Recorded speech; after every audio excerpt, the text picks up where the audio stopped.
जब अरविंद केजरीवाल जी जेल में थे तो लगातार दिल्ली के लोगों के काम रोके गए, बुजुर्गों की पेंशन रोकी गई, विधवाओं की पेंशन रोकी गई, रोजमर्रा के सड़कों के रिपेयर के काम रोके गए।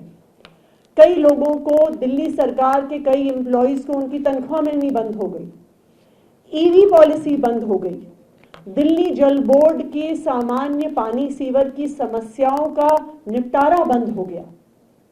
लेकिन दिल्ली वालों ने यह भी देखा है कि जब से अरविंद केजरीवाल जी जेल से बाहर आए हैं तो लगातार युद्ध स्तर पर दिल्ली वालों के काम हो रहे हैं।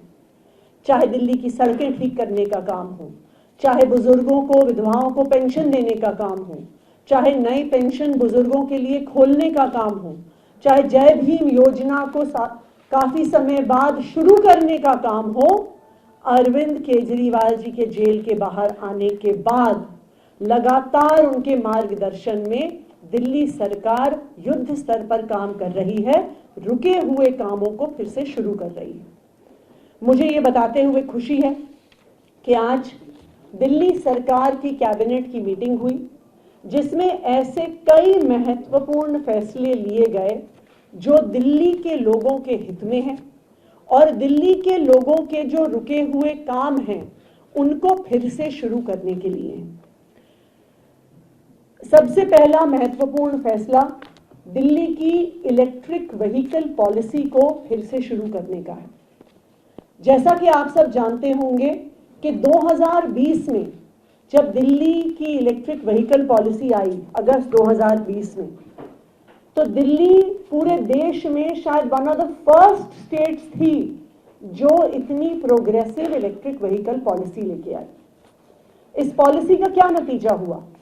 इस पॉलिसी का नतीजा हुआ कि जहां 2019-20 में 4% से कम व्हीकल्स इलेक्ट्रिक होते थे दिल्ली में, दिल्ली सरकार की ईवी पॉलिसी आने के बाद 2023-24 का अगर हम आंकड़ा देखें तो दिल्ली में टोटल रजिस्टर होने वाले सभी व्हीकल्स में से 12% इलेक्ट्रिक व्हीकल्स थे, जो हाईएस्ट इन द कंट्री है। यानी किसी भी और राज्य में इतना high percentage of electric vehicles registration नहीं था, नंबर 1। और ये नेशनल एवरेज जो 6% है उसका दुगना है। तो दिल्ली की अरविंद केजरीवाल जी की ईवी पॉलिसी देश भर में सराही गई। और ये तो सिर्फ 2 व्हीलर्स, 3 व्हीलर्स और गाड़ियों के लिए पॉलिसी थी। ईवी बसेस खरीदना तो इससे बिल्कुल अलग था।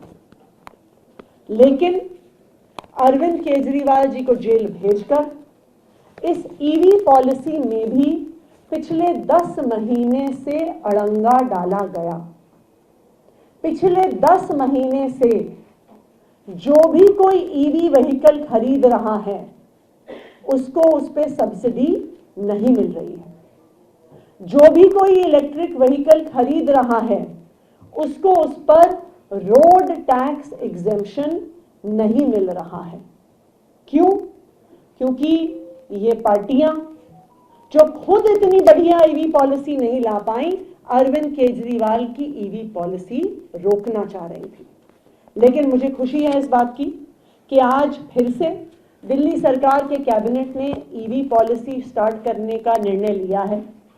तो अगर कोई भी ऐसा व्यक्ति है जिसने 1 जनवरी 2024 के बाद इलेक्ट्रिक व्हीकल खरीदे हैं तो उनको जो सब्सिडी उस समय नहीं भी मिली थी, अब वो सब्सिडी हर उस 2 व्हीलर 3 व्हीलर के ओनर को दी जाएगी। दूसरी बात, जो भी अब इलेक्ट्रिक व्हीकल्स खरीदेगा, चाहे वो 2 व्हीलर हो, 3 व्हीलर हो, गाड़ी हो, उनको फिर से रोड टैक्स का एग्जेम्पशन दिया जाएगा।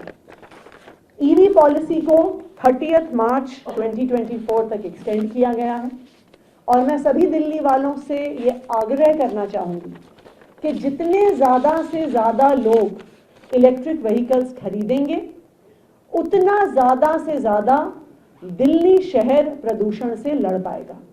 दिल्ली सरकार प्रदूषण के खिलाफ इस युद्ध में प्रतिबद्ध है और ईवी पॉलिसी इसका एक बहुत महत्वपूर्ण हिस्सा है। दिल्ली सरकार ने एक Delhi schedule cast, SC, ST, OBC minorities handicapped के लिए एक फाइनेंशियल एंड डेवलपमेंट कॉरपोरेशन है। ये corporation SC, ST, OBC minority handicapped लोगों को लोन्स देती है कि वो अपना कुछ बिजनेस सेटअप कर सके। लेकिन जो साजिश दिल्ली सरकार के खिलाफ रची गई, जो तनख्वाहें रोकी गई, उसमें DSF-DC भी शामिल था। यहाँ के 125 एम्प्लॉइज को जनवरी फरवरी के महीने से अपनी तनख्वाह नहीं दी जा रही थी। हर बार इनको तनख्वाह देने की फाइल आगे बढ़ाई जाती थी तो उसमें कोई ना कोई अड़ंगा डाल दिया जाता था।